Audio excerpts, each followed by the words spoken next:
ایک اور حدیث ہے صحیح بخاری میں نبی کریم صلی اللہ علیہ وسلم کی کہ آپ نے ایک خواب دیکھا، اور انبیاء کے خواب سچے ہوتے ہیں، تو آپ نے خواب میں کچھ چیزیں دیکھی جو بڑی انہونی سی تھیں.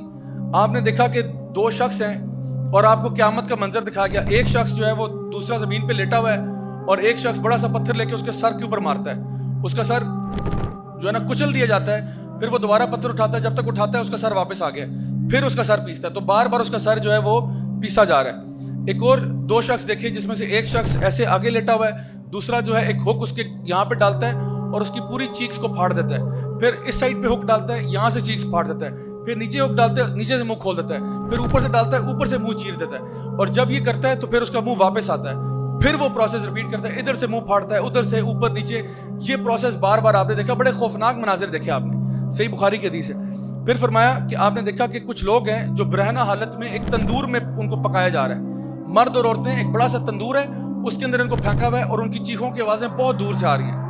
یعنی وہاں پہ ڈسٹینسز اتنے ہیں لیکن کہاں دور تک ان کی آواز آ رہی ہے. پھر آپ نے دیکھا کہ ایک شخص ہے جو کہ پانی میں تیر رہا ہے، یعنی ایک ایکچولی خون کے دریا میں خون میں تیر رہا ہے.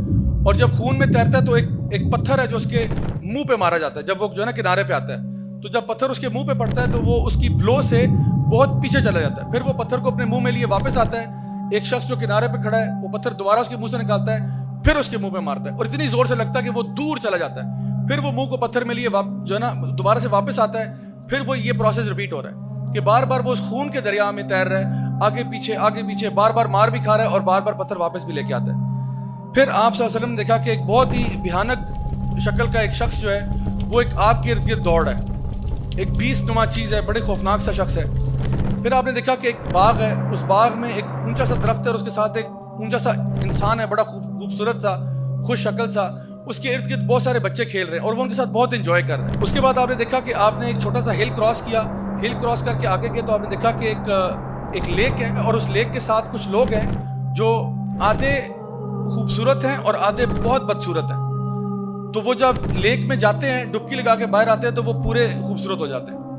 یعنی انہوں نے وہ شخص دیکھے، بہت سارے لوگ کھڑے ہیں جو ان کا ایک سائڈ بہت خوبصورت ہے اور ایک سائڈ اتنی ہی بدصورت ہے. وہ اس دریا میں اس لیک میں جا کے ڈپ کر کے آتے ہیں، باہر آتے ہیں تو بالکل صاف ستھرے ہو کے اچھے لگ رہے ہیں. تو آپ نے فرشتوں سے پوچھا، آپ خواب میں دیکھ رہے ہو فرشتے آپ کو ٹور کرا رہے ہیں. آپ نے جب فرشتوں سے پوچھا کہ یہ سب کیا معاملہ ہے تو ان کو بتایا گیا کہ وہ جو دو شخص ہیں یہ وہ ہیں کہ جو قرآن کو پڑھتے تھے لیکن اس کو یاد نہیں کرتے تھے، اس کو اگنور کر دیتے تھے، اس کو نیگلیکٹ کرتے تھے. یعنی قرآن کو ان کو پتا تھا لیکن نہ تو اس کو یعنی صحیح طریقے سے پڑھتے تھے، سمجھتے تھے، نہ اس پر عمل کرتے تھے اور قرآن سے منہ پھیر چکے تھے حالانکہ گھروں میں ان کے قرآن پڑھے ہوئے تھے.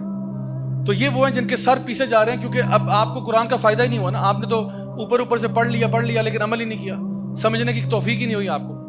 پھر وہ جو دو شخص تھے جو آئرن کی ہک سے جن کا منہ چیرا جا رہا تھا، یہ وہ شخص تھا جو اپنے گھر سے نکلتا ہے اور جھوٹ بولتا ہے اور اس کا جھوٹ جو ہے وہ ہر طرف پھیل جاتا ہے. اور صحابہ کے دور میں یہ سمجھنا شاید تھوڑا سا مشکل ہوتا ہوگا لیکن آج تو بہت آسان ہے. سوشل میڈیا کا دور ہے، آپ ایک بات کرتے ہیں پوری دنیا میں پہنچ جاتی ہے. تو کہا یہ جو جھوٹ بولنے والا ہے اس کا منہ چیرا جا رہا ہے. اس کے بعد وہ جو اون میں تھے یہ وہ تھے جو زانی اور زانیہ ہیں، جو امت کے اڈلٹرز ہیں اور زنا کرنے والے. یہ وہ لوگ ہیں جو سارے کے سارے تندور میں پھینکے جا رہے ہیں اور ان کے پورے جسم کو سزا دی جا رہی ہے. وہ جو خون کے دریا میں تیر رہا تھا یہ سود لینے والا تھا، جو سود میں ڈیل کرتا تھا، سودی کاروبار کرتا تھا، سودی بزنس کرتا تھا. یہ خون کے دریا میں تیر رہا ہے اور اس کو پتھر پڑ رہے ہیں اس کے منہ کے اوپر. وہ جو ایک خوفناک سا شخص تھا یہ کون تھا؟ یہ مالک تھا، جہنم کا داروغہ تھا. یہ یاد رکھیں، یہ جو جہنم کے فرشتے ہیں نا، یہ عام طور پہ فرشتے کے بارے میں جب آپ کو کہا جاتا ہے کہ وہ تو بڑا فرشتہ ہے تو آپ کے ذہن میں بڑا خوبصورت سا اینجل آتا ہے، بڑے بڑے پیارے سے پر رہے ہیں اور خوبصورت سا چہرہ ہے. لیکن کچھ فرشتے انتہائی خوفناک ہیں، انتہائی خوفناک ہے. اور یہ جو جو ہے نا جہنم کے داروغے ہیں، جو 19 گیٹ کیپرز آف ہیل ہیں، یہ انتہائی خوفناک فرشتے ہیں. اور یہ جو مالک ہے جو سب سے بڑا گیٹ کیپر ہے یہ بھی انتہائی خوفناک ہے. تو اب جہنم میں بڑے پیارے پیارے فرشتے نہیں دیں گے آپ کو. جہنم میں جو گارڈز ہیں وہ گارڈ بھی بڑے دہشت والے. تو یہ جہنم کے داروغے کو آپ صلی اللہ علیہ وسلم نے اپنے خواب میں دیکھا. اور وہ جو لمبا سا شخص تھا درخت کے پاس بچوں کے ساتھ کھیل رہا تھا، یہ ابراہیم علیہ السلام تھے. اور یہ ان بچوں کے ساتھ کھیلے تھے جو فطرت پر مر جاتے ہیں. یعنی بالغ ہونے سے پہلے بیچارے 2 سال 3 سال 4 سال کے بچے کا انتقال ہو گیا تو یہ ان کے ساتھ جنت میں کھیل رہے ہیں.